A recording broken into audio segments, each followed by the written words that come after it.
दौड़ में जो हमारी घंटा बजाई जाती, इसमें चाहत के लिए बजाई जाती। तो पुरानी दौड़ साधु राम प्रसाद की थी। जब उन्होंने घर में माई की सेवा करती थी, लेकिन घर के परिणाम कुछ और थी और साधु की बात कुछ और थी। जिन्होंने इस बंगाल पर आए समय आज से करीबन 350 साल भी पुरानी हो चुकी। उन्होंने जब घर में भोजन भी दे देती थी, लेकिन उनकी चाहत नहीं थी। उन्होंने भरी माई की दिया थोड़ी बहुत जलाते थे और दिया बुझ भी जाते थे, क्योंकि उनके पास अर्थों नहीं है। अब माई सब कुछ देखती है, क्योंकि कभी कभी ऐसी होती थी साधुक के पास धूपों जलाने की भी अर्थों नहीं है।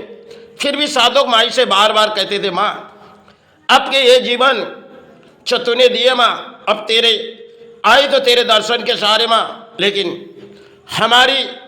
हमारी जो सेवा करने की इच्छा है माँ, लेकिन मैं किस तरह करे। साधुक बार बार सेवा करने के बाद कभी इस तरह मोड़ नहीं आते थे। साधुक के जो मोड़ थे, साधुक राम प्रसाद के मोड़ बहुत ही पुरानी कहानी है, जो माई के कभी कुछ मांगती नहीं थी, जीवन के ओ दौड़ में थे। जो साधुक जब घर से चले जाते थे, क्योंकि उसे सड़कों तक जानी होगी और कई दरवाजे तक जानी होगी उसके जीवन में, लेकिन जब घर से निकलते थे माई के पास कभी चाहत लेके नहीं निकलते थे। समय की उन भरी कहानी जीवन की थी। उन्होंने जब चरण पर पड़े जाते थे, जो माई माई करके खाड़े दिन पुकारते रहते थे, और जब घर में कोई भजन नहीं है तो साधुक के आंखों पर आंसू आ जाते थे, क्योंकि साधुक के जीवन ऐसी खेल थी जो उन्हें बंगाल पर आए। लेकिन माई ने हर कंठों में उनके आविर्भाव दिए गए, जो साधुक तुम किसी तरह गाते जाओ, लेकिन तुम धरती पर गाते जाओ, लेकिन तुम्हारे जीवन यही सहारे होगी। तो साधुक ने भरी बंगाल पर समय की वो बात थी जब एक एक गाना गाते रहे और माई ने एक एक आविर्भाव देख रहे, जो जिन पत्थर में जान आती है उन्होंने उस पत्थर को लेके बैठी है, और जब आंसू उनके आंखों से आ रहे तो समय की बात थी जब एक एक भूमि पर उनके जो आंसू थी वहाँ रोए जा रहे, क्योंकि माई आज सुबह हुई संतान परिवार को भोजन है, लेकिन क्या करे माई, थोड़ी दिया जलाए माई, अब घर से बाहर जाने दे। इसी तरह मोड़ साधुक चले जाते थे, क्योंकि प्राणी है, अब संतान है, परिवार है, जीवन के खेल है। तो शायद बीच सड़कों पर गाना गाते गाते चले जाते थे, क्योंकि उनकी चाहत कुछ नहीं थी। और जब घर लौटते थे किसी तरह उस पत्ते में गाना लिखते थे, ताल के पत्ते में, और कुछ गाना आविर्भाव ऐसे करते थे कि शायद दिलो बह जाएगी साधुक के गाने में। बंगाल के वो जो साधुक ने गाए गए उनमें दिलो बह जाएगी साधुक की। हर एक गाना एक इतिहास जैसे, जो पूरी बंगाल को एक समय चमका दिए थे, क्योंकि और आंसू भी आ जाते थे। एक समय ऐसी आई जो गाना किसी तरह राजाओं के घर में गए साधुक, तो राजाओं के घर में जब गई, राजा सुनी ये बहुत अच्छे गाना गाती है, तो राजा ने कहने लगी, देखो हम आपके मांग पूरा करेंगे, आप थोड़ी मुझे धर्म के गाना सुनाओ। जब साधुक ने गाना चालू किए तो आंसू राजा के आंखों पर आ पड़ी। तो राजा ने देख रहे आज जिस मोड़ पे हम किसे ले आए, ये तो एक साधुक है जिसे मुझे लग रही। तो राजाओं के आंखों से जब आंसू निकलते रहे तो साधुक ने भरी अपने मोड़ गाना गाते रह रहे, क्योंकि साधुक एक देख रहे जो राजा आज जिस द्वार में आए ये तो राजा है, लेकिन इनके आंखों में आंसू आ रहे। तो राजाओं ने खामोशी में चुपचाप गाना सुनते रहे, और जब पूरी गाना साधुक ने गा लिए तब राजाओं ने की मांग थी, जो देखो आपने जिस तरह हमें गाना सुना के हमारे दिल बहला दिए, इस तरह हमारे दिल कोई बहलाए नहीं। भले हम तो राजा है, लेकिन आपके गाने में हमारे दिल बहल गई। हम भले अपने राज्यों से क्या दे सकते साधुक। तो उन्होंने कही, देखो हम आपके घर में आए, आप तो राजा है, हम तो एक फकीर है, क्योंकि किसी भेष लेके हम आए आपके घरों में, तो राजाओं की वो बात थी। राजाओं ने आंसू गिराने लगे, एक एक आंसू। साधु, तुमने जो गाए ये मेरी दिलो बहल गई, लेकिन आज तुम्हारी चाहत जो भी होगी साधु, हम तुम्हें दे देंगे। साधु ने कही नहीं, हमें इस आवाज आपको सुनानी थी, इसलिए मैंने आपको किसी आवाज सुनाए और हम आपके घर से लौट चलेंगे। तो राजाओं ने कही, देखो साधु, यहां से तुम आपको कुछ ले जानी पड़ेगी। साधु ने कहने लगी, देखिए हम तो यहाँ कोई किसी भेष लेके आए और आप मुझे कहने लगे, मुझे फरमाइश किए, मैंने आपको गाना सुनाए, इसके लिए मैं आपसे क्या ले जाएंगी। तो राजाओं के आंखों में जब आंसू आ पड़ी तो राजा के आंखों में के आंसू साधु ने एक एक देख रही, जो हमने गाए इस धरती पर गाए, और हम तो धरती माता के सेवा करके ये राजाओं के पास आए और राजाओं ने अपने दिल बहल गई, शायद माई उसे सहारे दिए, लेकिन हमें माई ने जो दिए उसे सारे गा के सुनाए। तो शायद उस मोड़ राजाओं ने एक मांग की, देखो साधु, तुम्हारी जितनी मांग हम तो पूरी नहीं कर सकते, लेकिन एक बात सुनो, आप गाना लिखते रहो, आपके जितने अर्थों जरूरी होगी ना साधु, हम आपको घर पे भेज देंगे। तो साधु ने कहने लगी, देखो हम तो ऐसी दान नहीं दे सकते, आप क्यों ऐसी बात कर रहे। बोली, देखो साधु, आप गाना गा के जिस तरह हमारे दिल बहलाए, कोई हमारे आंखों से आज तक आंसू नहीं निकाल पड़ी। तुमने जो गाना गा के हमारे आंखों पर आंसू आ दिए, तो साधु आप भले अपने राज्यों से क्या मांग करेंगे। तो साधु ने कहने लगी, देखिए ये राज्य आपकी है, और या हम आए इस राज्यों में तो हम आए प्राणी साहब से माई चरण छू के आए, और आपने कही तो हमने गाना सुना के आपके दिल बहला दिए। तो फिर राजा ने चौंक उठी, क्योंकि राजाओं की बात थी। परिवार को कहने लगी, राजाओं के परिवार थे, परिवार को कहने लगी, देखो आज तक तुम्हें हम घर पे ले आए, लेकिन तुमने हमें वो सुख नहीं दिए जो साधु ने बड़ी दुखों में जो गाना हमको सुनाए, हमारे आंखों पर आंसू आ पड़ी, लेकिन ऐसी खेल रचा दिए माई ने, जो साधु ने हमें जो सुनाए हमारे दिलों बहल गई। आपने इस राज्यों पर कई समय आए, लेकिन आज तक हमारे दिलों बहला नहीं गई। आप भले हमारी रानी है, लेकिन साधु ने जिस तरह हमें मोड़ गाना सुना के हमें कुछ समझाए, आज तक हम समझे नहीं, लेकिन आज जो हमारे लगेगी हम उसे दान दे देंगे। तो रानी चौंक उठी, जो आज राजा किस दौर जा रहे, क्योंकि साधु की वो दौर थी और राजा उस दौर के राजा थे, लेकिन रानी कुछ नहीं कह रही, क्योंकि राजा जो देगी वो साधु को देगी।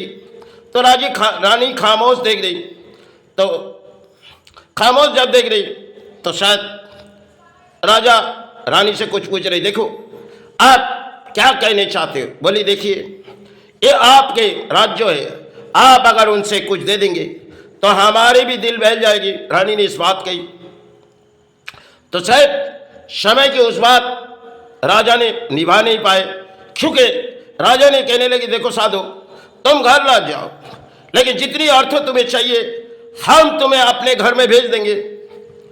तो शायद समय के राजाओं की वो खेल थी, साधु ने तो अपने घर लौट आए, लेकिन कई परिणाम राजाओं ने दिए नहीं, क्योंकि राजाओं के दर में आंसू आए थे। और शायद साधु ऐसी मोड़ गई थी जो बंगाल में जिस मोड़ रास्ते गुजरी थी, आज तक हमारे बंगाल के कोई आ नहीं सकते। समय को उसकी ऐसी दुखों की दिन थी, जो शायद राजा ने भारी मोड़ आए थे, फिर भी उसे साधु को खरीदना बहुत ही मुश्किल थी, और राजा जानती थी।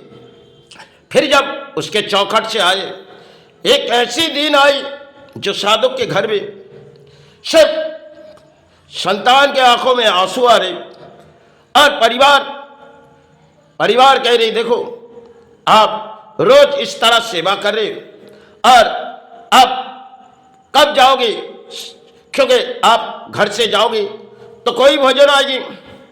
क्योंकि साधु को कहने लगी अच्छा देखो आप जिस दौड़ दौड़ रहे लेकिन घर के दौड़ के बारे में सोचो। परिवार कहने लगी आपके संतान है, संतान के बारे में सोचो क्योंकि उसे तो भोजन चाहिए। तो साधक ने भरी आंसू गिर पड़ी और आंसू गिर पड़ी वो चली गई। फिर शाम हुई, घर तक लौट आए तो कुछ मिले नहीं। दूसरे दिन साधक ने माई को कही माई हमने कल तो गए माई, लेकिन कल के दिन वो दिन थी माँ, आज घर में कोई भोजन नहीं है, लेकिन करे तो क्या करे माँ, हम तेरा सेवा छोड़ के सड़कों पर जा रहे। तो सड़कों पर जब जा रहे बड़ी दोपहर आ चुकी और साधक सब लौटने की बारी है। तो लौटने की जब बारी है हर दरवाजे घूमी, लेकिन साधक कहीं से वो रास्ते नहीं पाए जो समय के 2 4 आने 8 आने होती थी, 10 पैसे ऐसी कुछ दान देती थी। तो साधक ने कोई दान नहीं पाए थे। अब घर खाली हाथ लौटेंगे, जब घर खाली हाथ लौटेंगे तो शायद परिवार को क्या कहेंगी और शायद घर जाके संतान को भी क्या भोजन देगी, अगर अर्थो है तो भोजन होगी।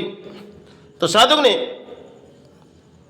बड़ी आंसू आ पड़ी थी जो माई आज 2 दिन हो गए माई, लेकिन आज खाली हाथ जा रहे माई, लेकिन हम तो सुबह आए माई, लेकिन कई रास्ते नहीं मिले। तो साधु के जब आंसू आ पड़ी तो शायद माई ने उनकी चाहत सुनी, क्योंकि बोली माई के एक बात बोली साधक ने। तो साधु के आंखों पर आंसू आ पड़ी, बड़ी दोपहर हो चुकी, अब घर को लौटनी है क्योंकि कोई घरों से उसे कोई दान नहीं मिलेगी। तो आहिस्ते आहिस्ते वो अपने घर के तरफ दौड़ रहे और आंसू उनके आंखों से बहती जा रही। छो माई आज तो बड़ी दोपहर हो चुकी, अब कोई सहारे ना मिले माई। इसी तरह बात कहते कहते साधु अपने मनों से घर लौट रहे, लेकिन माई ने उसकी आंसू देख रही। जब आंसू देख रही तो उस समय की आंसू जब साधु की जमीन पर गिर रहे तो माई ने ऐसे रूप धारण किए जो शायद आज तक इस नारी रूपों में माई ने जिस आविर्भाव किए गए उस घर के चौखट तक पहुंची गई। जो देखो परिवार को कहने लगी देखो ये साधु ने आपके लिए भोजन भेजी। तो परिवार चौंक उठी जो आज, क्योंकि पूरी भोजन तैयारी करके लेके गई माई, क्योंकि एक डाला बैठी गई जिस डाले में पूरी भोजन है। माई ने सब कुछ देख रही उसके घर में से, तो पूरी डाले में भोजन दे लेके गई जो कुछ देने के लिए भोजन साधु के घर में जाए। तो माई ने ऐसे चमत्कार दिखाए, अद्भुत चमत्कार थे। तो शायद साधु अपने अपने घर चले आ रहे थोड़ी थोड़ी आगे बढ़ के। तो माई की खेल रचाई हुई है तो साधु तो जान नहीं पा रहे। अब जब घर के चौखट तक साधु आए, लेकिन रचाई हुई खेल माई ने कर चुके थे। जब साधु ने अपने घरों में आए, परिवार से कहने लगी देखो आज बहुत ही दौड़ दौड़ी लेकिन कोई सहारे ना मिले।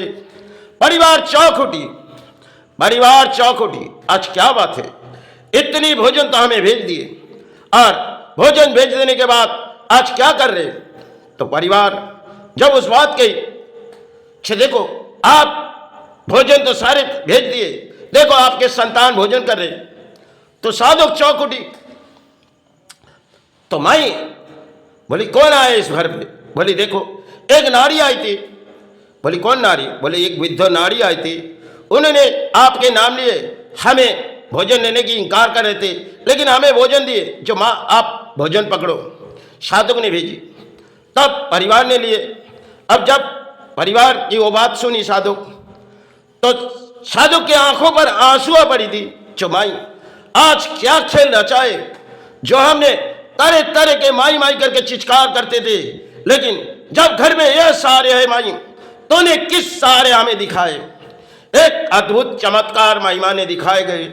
साधु के उस समय जब बंगाल को जगाने के लिए समय भर साधु ने आए थे जो समय ठाकुर आने से पहले उस चौखट पर आए थे साधु ने, जो गरीबी की दिन थी उन्होंने गुजारे थे। सब जीवन के वो दौर थी जो माई माई करके चिৎकार करती थी और कई तरह परिणाम उन्होंने गाने का आविर्भाव करती थी, लेकिन एक एक गाना हृदय में छू जाएगी। तो समय कुछ गाने गाए गए थे साधु की, जो एक इतिहास रह गई, जिन इतिहास के पत्ते में बंगाल में आज खोई गई। लेकिन उन्होंने जिस तरह गाना गाए इस समाज को जगाने के लिए, समय समय की बात थी, उन्होंने इस बंगाल के राज्यों में आए और साधना के वो दौर थी जो आज भले हम उस दौर जा भी नहीं सकेंगे, क्योंकि उन्होंने जब बंगाल पर आए थे समय की वो कहानी थी जो गरीबी की वो दिन थी उनके लिए। फिर भी उन्होंने सेवा चलाए और सेवा चलाए तो वो दर्द भरी उन्हें जीवन गुजारनी पड़ी। सब संसार बसाए पानी थी, लेकिन जीवन के दौर कुछ खेल रचाई गई उनके लिए, लेकिन मैंने उसके सहारे ले लिए। सिर्फ समय की साधना की वो सीढ़ी थी साधु राम प्रसाद की।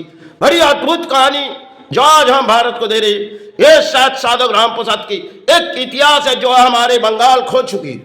समय की बात थी, आज कई बोलियां उड़ाते रहते, लेकिन साधु की कहानी बहुत ही लंबी है। जिस दौर पे उन्होंने साधना की समय की बात थी, और जिस आसन पर वो बैठी समय की बात थी।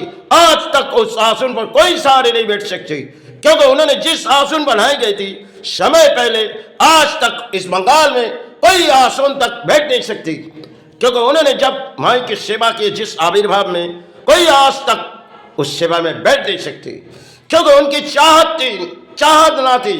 आज तो सबके चाहत थे, तो उस तरफ के चाहत मोड़ सेवा करने की थी। और आज समाज में बजती हुई घंटा, लेकिन साधु जब घंटा बजाती थी समय की पहर थी, और दौड़ के उन्होंने जब दिया थोड़ी समय जलती थी, क्योंकि घरों में दिया बुझ जाती थी, क्योंकि अर्थ नहीं थी। समय की एक इतिहास है, आज के महीने में घंटा बजती होगी, समय की एक साधु के एक इतिहास है, जो इतिहास के पत्ते में हम लोग खो चुके। जिन नई इतिहास में तो हम आए, साधु राम प्रसाद के दौर कुछ और तरीके थी, और जीवन के दौर उनके जीवन के कई तरह खेल रचाए गए थे। उस तरह खेल शायद इस बंगाल में कोई आज तक आई नहीं, क्योंकि होते साधु राम प्रसाद जिन चरणों में हम सहारे मांगेंगे, उस गुरु चरण सहारे मांगे, क्योंकि उन्होंने इस बंगाल को किसी तरह गाना गा के समझाई थी। समय की बात थी, जो साधना के वो सीढ़ी थी जो आज बंगाल टूट चुकी, लेकिन समय पहले उन्होंने उस साधना किए थे जिस बंगाल पर, उस मिट्टी पर किए थे। आज से करीबन 350 साल भी बीते गए, लेकिन एक इतिहास छोड़ गए बंगाल के लिए। लेकिन वो इतिहास बंगाल खो चुकी समय की बात है, जो आज बंगाल किसी दौड़ रहे, और साधना के वो दौर साधु राम प्रसाद ने दौर समझाए थे। लड़ाई धर्म के अंदर पल के उन्होंने समाज को जगाए थे। समय की बात थी। आज गुरु चरण से हम सहारे मांगेंगे, मातृचरण से, क्योंकि आज है तो कल चले जाएंगे, धरती छोड़ के चले जाए गुरु। जय माई, सभी सहारे रहे।